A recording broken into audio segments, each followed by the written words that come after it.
నమస్తే, నేను ఇందు. Obulapuram mining case ఒక సెన్సేషన్గా మారిన విషయం మనకు తెలిసిందే.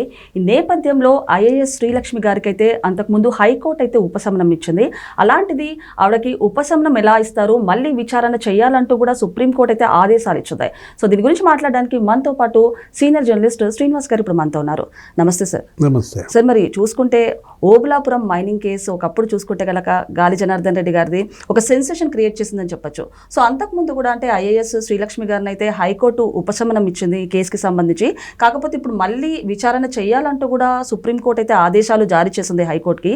సో ఏం జరుగుతుందంటారు సార్? మళ్ళీ ఈ కేసుని మళ్ళీ పునరార్థన చేసే అవకాశం ఉందా? మళ్ళీ ఈవిడ అరెస్ట్ అయ్యే ఛాన్స్ ఉందా? అసలు ఏం జరగబోతుందంటారు? Senior most IAS Srilakshmi sir, ఆమె ఇవాళ కొత్త వాదన తెరపైకి తెచ్చారు. ఏది హైకోర్టు పునర్విచారణ సుప్రీం ఆదేశాలతో చేపట్టిన తర్వాత ఆమె ఏ వాదన తీసుకొచ్చారు? ఈ ఓఎంసీ ఈ లీజు నిర్ణయం నాది కాదు, ఓకే, నాకన్నా ముందున్న అధికారులు, ఆయన పరిశ్రమల శాఖ కార్యదర్శి ఐఏఎస్ కృపానందం, మంత్రి సబితా ఇంద్రారెడ్డి, వాళ్ళు తీసుకున్న నిర్ణయం అది. వాళ్ళ తర్వాత బాధ్యతలు నేను చేపట్టాను. నేను చేపట్టిన బాధ్యతలు ఏంటి? నా ముందున్న అధికారి నిర్ణయాన్ని అమలు చేశాను. ఓకే, అంటే తప్పు గనక అయితే అది ఎవరు తీసుకున్న తప్పు? నా ముందున్న అధికారి చేసిన తప్పుకి నేను ఎలా బలి చేస్తాను? అక్కడ తీసుకున్న ఆమె ఆ కొత్త వాదన ఇవాళ చర్చనీయాంశం. ఏది మరొక మాట కూడా అన్నారు. ఆమె ఆ జీవో ఒకటి రిలీజ్ చేశారు. సిబిఐ అందులో ఏమైనా పాయింట్అవుట్ చేసింది? క్యాప్టివ్ అనే పదం ఎంఓయూలో ఉంది, కానీ జీవోలో తీసేశారు. ఆ క్యాప్టివ్ అనే పదం తీసేయడం కుట్రపూరితం. కావాలని గాలి జనార్దన్ రెడ్డికి, ఆ ఓబులాపురం మైనింగ్ కంపెనీకి వేల కోట్ల లాభాలు చేకూర్చడానికే ఈ క్యాప్టివ్ అనే పదం ఎత్తేశారు. అక్కడ శ్రీలక్ష్మి మరి అవినీతికి పాల్పడ్డారు, లంచాలు ముడుపులు తీసుకుని అది తీసేశారు అనేది ఆరోపణ. దానికి ఆమె ఇస్తున్నటువంటి జవాబు ఏంటి? వాళ్ళ కొత్త వాదన అంటోంది అదే. క్యాప్టివ్ అనే పదం అది షరతు ఉండకూడదు, ఆ షరతు ఉండకూడదని చెప్పిందే కేంద్ర ప్రభుత్వం. కేంద్ర ప్రభుత్వం ఆ కండిషన్ పెట్టద్దన్నది కాబట్టి నేను ఆ కండిషన్ తీసేశాను జీవోలో అని ఒక వింత వాదన తీసుకొచ్చారు. అంటే ఇదంతా కూడా చూస్తే ఏంటి, ఒక తిమ్మిని బిమ్మిని చేసే ప్రయత్నంగా కనపడుతోంది. ఈ కేసులో నుంచి ఎలా అయినా సరే తను ఒడ్డున పడాలన్న ఆమె ఆ వాదన చేసింది తప్పు. అదేంటి?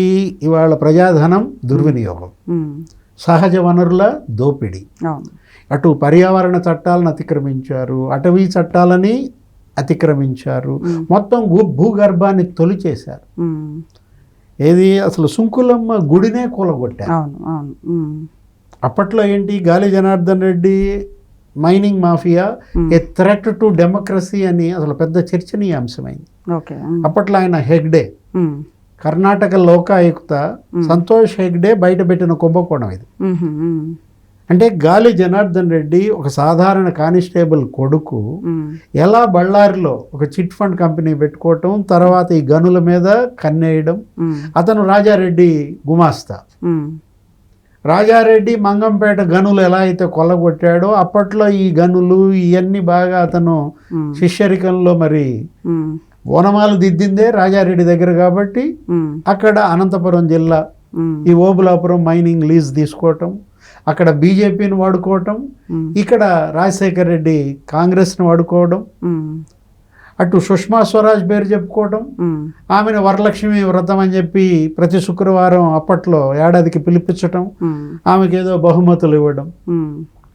అంటే బంగారం అప్పట్లో పెద్ద ఎత్తున చర్చనీయాంశం. ఏది అసలు జేడి లక్ష్మీనారాయణ టేకప్ చేసిన కేసుల్లో ఇది ఒక కేసు. సిబిఐ జేడి జగన్మోహన్ రెడ్డి అక్రమాస్తుల కేసు, గాలి జనార్దన్ రెడ్డి కేసు. అప్పట్లో ఆయన ఇంటిపై దాడులు చేస్తే ఏం జరిగింది? అసలు అతను కూర్చునే కుర్చీయే బంగారంతో చేసిన కుర్చీ, సింహాసనం బంగారు సింహాసనం, అతను తినే ప్లేటు, నోట్లో పెట్టుకునే స్పూను, మొత్తం అసలు అతను వాడే బాత్రూమ్ కమోడ్ కూడా గోల్డ్ అన్నారు అప్పట్లో. సో ఏంటి సార్ మరి అంటే మొత్తము సింహాసనం బంగారు సింహాసనం మీద కూర్చున్నారు, మీరు అన్నట్టు బంగారం పళ్ళెంలో తిన్నారు. ఫైనల్గా చూసుకుంటే జైల్లో చిప్పకూడు తింటూ అందరూ వాడే బాత్రూమ్స్ వాడుకునే స్థాయికి గాలి జనార్దన్ రెడ్డి వెళ్ళారు. ఏ రకంగా చూడొచ్చు అంటారు దీన్ని? అంటే అదే కర్మ బూమ్రాంగ్ అంటే ఏది, మన చేసిన పనులు మనల్ని వెంటబడి తరుముతాయి. ఓకే, దేవుడి స్క్రిప్ట్ అంటారు అదే. జగన్మోహన్ రెడ్డి భాషలో చెప్పాలంటే ఇతను ఈ పాల్పడిన అవినీతి సొమ్ముతో దేవుడు కూడా లంచం ఇవ్వాలని చూశాడు. ఒక 45 కోట్లతో బంగారు కిరీటం చేపించాడు తిరుపతి వెంకటేశ్వర స్వామికి. ఇప్పుడు పెడుతున్నారో లేదో ఆ కిరీటం, అది ఇంకా అవినీతి ఎందుకని చెప్పి పక్కన పెట్టుంటారు. ఇక్కడ గాలి జనార్దన్ రెడ్డి ఆ ఇనప ఖనిజం మొత్తం కర్ణాటక ఆంధ్రప్రదేశ్ బార్డరే అసలు తుడిపేశాడు. ఏది పేరుకేమో ఓఎంసీ లీజు, అదేమో అది సెకండ్ గ్రేడ్ క్వాలిటీ, దానికంత రేటు రాదు. లీజ్ అది తీసుకుని వీళ్ళు కర్ణాటకలో అడవి భూమి అంతా నీకు బళ్ళారి కొల్లగొట్టేశారు. కొన్ని వేల మంది యువకుల్ని పెట్టుకుని వాళ్ళకు ఒక మోటార్ సైకిల్, ఒక సెల్ ఫోన్ ఇతనే ఇవ్వడం, ఒక 20,000 జీతం పెట్టడం. వాళ్ళేంటి చెక్ పోస్టుల దగ్గర ఈ పోలీసులు వీళ్ళ కదలికల గురించి ఎప్పటికప్పుడు సమాచారం ఇవ్వడం. చైనాకి ఎక్స్పోర్ట్ ఇనప ఖనిజం. అప్పుడు కృష్ణపట్నం ఓడరేవు దగ్గర నుంచి నీకు మనం చూసాం విశాఖ, లేకపోతే ఇటు ఆ లారీల కిందే కొన్ని 100 మంది చనిపోయారు. అంత వేగంగా నీకు ఇనప ఖనిజం లారీలు కృష్ణపట్నం పోర్టుకు వెళ్తుంటే రోడ్లన్నీ గుంతలమయం. 2004, 2009 రాజశేఖర్ రెడ్డి 5 ఏళ్లలో మొత్తం భూమిని తవ్వేశారు. ఈ కేసు ఇవాళ ఏంటి, 4 జైలుకి వెళ్ళారు, 7 ఏళ్ల జైలు శిక్ష విధించారు. 14 ఏళ్లుగా ఈ కేసు నడుస్తూ వచ్చిందనమాట. అప్పట్లో ఒక జడ్జిని కూడా కొన్నాడు. ఆ జడ్జి ఏంటి, అతనికి ముడుపులు ఇచ్చి అతని కొడుకును ప్రలోభపరిచి ఇది చేస్తే పాపం అతను ఆ బెయిల్ అతను సూయిసైడ్ కూడా చేసుకున్నాడు. సో 2 జడ్జిలు కూడా అనుమానాస్పద స్థితిలో మృతి చెందారంటూ కూడా వార్తలు ఉన్నాయి సార్. జడ్జి పట్టాభి ఏదో ఉంది అతని పేరు. ఇప్పుడు ఆ గాలి జనార్దన్ రెడ్డి 7 ఏళ్ల శిక్ష పడింది. అతని బావమరిది ఓఎంసీ చైర్మన్ శ్రీనివాసరెడ్డికి 7 ఏళ్ల శిక్ష.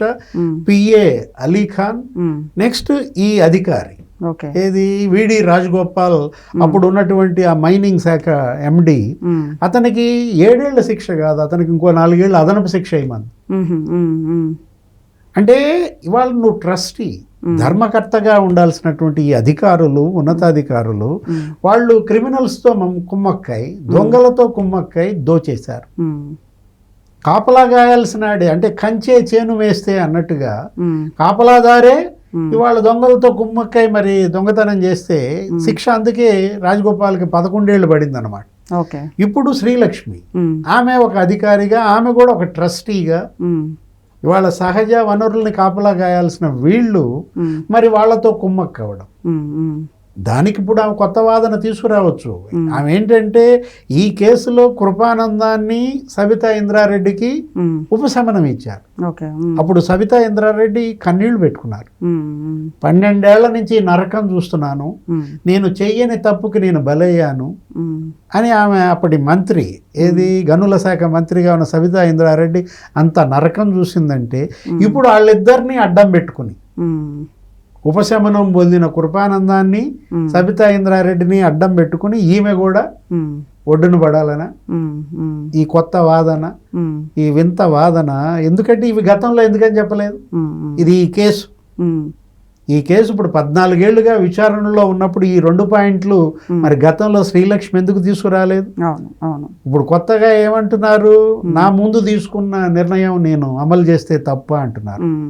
సార్ మీరు అన్నట్టు సుంకాలమ్మ దేవాలయాన్ని మొత్తాన్ని తీసేశారు, అండ్ అలాగే ఒక ఊరిని కూడా జనాలను తరిమేసి అది కూడా కబ్జా చేసుకున్నారు. అంటే వైఎస్ రాజశేఖర రెడ్డి గారి సపోర్ట్తోనే గాలి జనార్దన్ రెడ్డి గారు ఇవన్నీ చేశారంటూ కూడా ఒక వార్త అయితే ఉంది. ఏమంటారు సార్ దీని గురించి? అంటే అమ్మ తరుముతోంది, ఆ సుంకులమ్మ వీళ్ళందరినీ తరుముతోంది అన్నమాట. చేసిన పాపం ఎప్పుడైనా సరే వెంటబడి తరుముద్ది. ఇవాళ పాపం నుంచి మనం తప్పుకోలేం. వీళ్ళు పాపం కాదు చేసింది, ఘోర నేరం కూడా. ఎంతమంది చచ్చిపోయారు ఆ లారీల కింద పడి, వాళ్ళందరి ఉసురు తగిలితేనే ఈ పరిస్థితి అనమాట.